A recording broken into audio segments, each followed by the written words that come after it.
Hi everybody, V here again, and this is the Rebel Prophet channel that you're watching. And I'm glad to see that I got a couple of views on my first video, which was about my conversion from atheism to Catholicism. Anyways, people were asking me about my beliefs, and they were like, so do you believe Mary was a virgin? Do you believe this and that? And I said, yes, I do. I believe everything in this book. It's called the Catechism of the Catholic Church. Anything that you wanted to know about Catholicism is in this book. Anything that you want to know about beliefs and different little things, it's all in this book. Now, I mean, it's a really big thing to try to tackle all at once, the whole Catholic Church. But basically, the Catholic Church was the first church. So, if you're in a church that's not the Catholic Church, your church was founded by somebody other than Jesus Christ. I hate to break it to you. But yes, 33 AD, Jesus starts the Catholic Church, and it's written in the Bible. So, I do have the NRSV Bible right here. And if you go to Matthew chapter 16, verse 18, some of you probably already know this verse.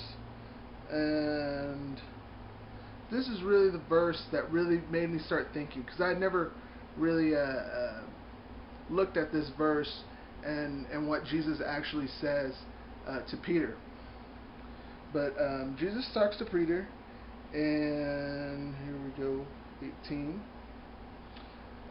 This is Jesus talking. He says, "And I tell you, you are Peter, and on this rock I will build my church."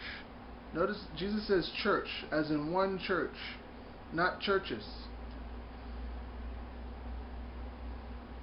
He says, "I will build my church, and the gates of Hades," which is the bad place, the netherworld or hell or whatever you else want to call it, "will not prevail against it."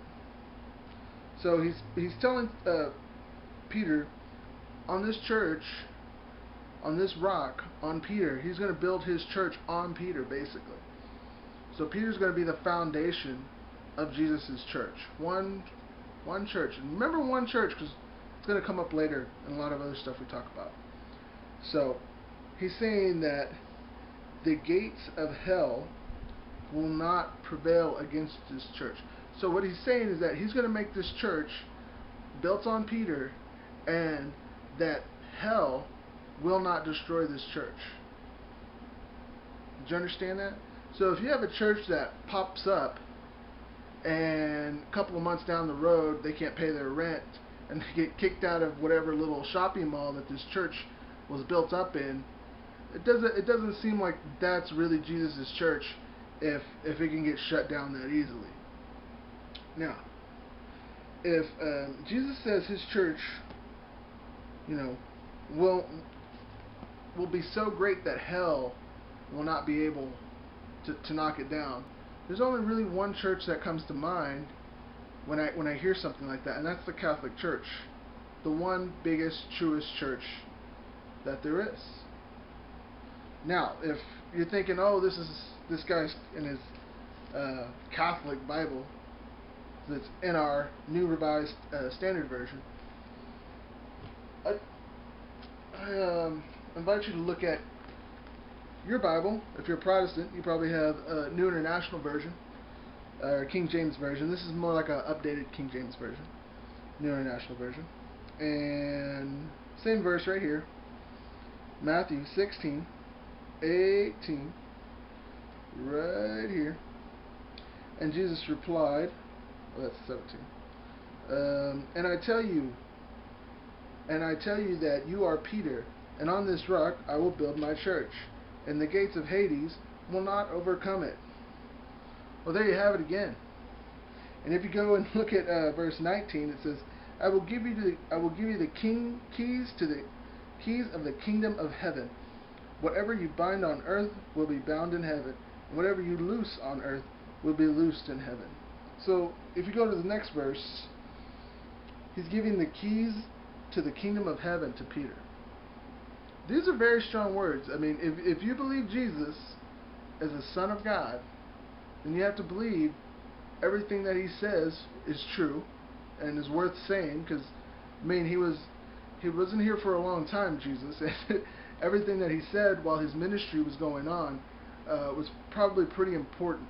So when he looks at his follower Peter and tells him, "I'll give you the keys to the kingdom of heaven."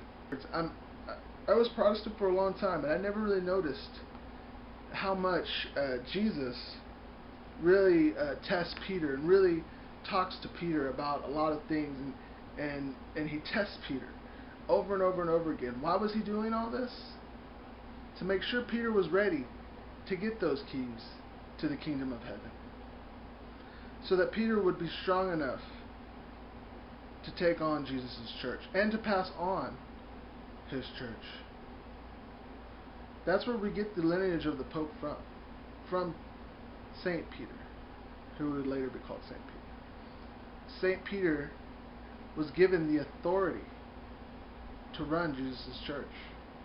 He was given the authority of the priesthood to make more priests, to pass on his priestly lineage, just as Jesus passed on his priestly authority to Peter.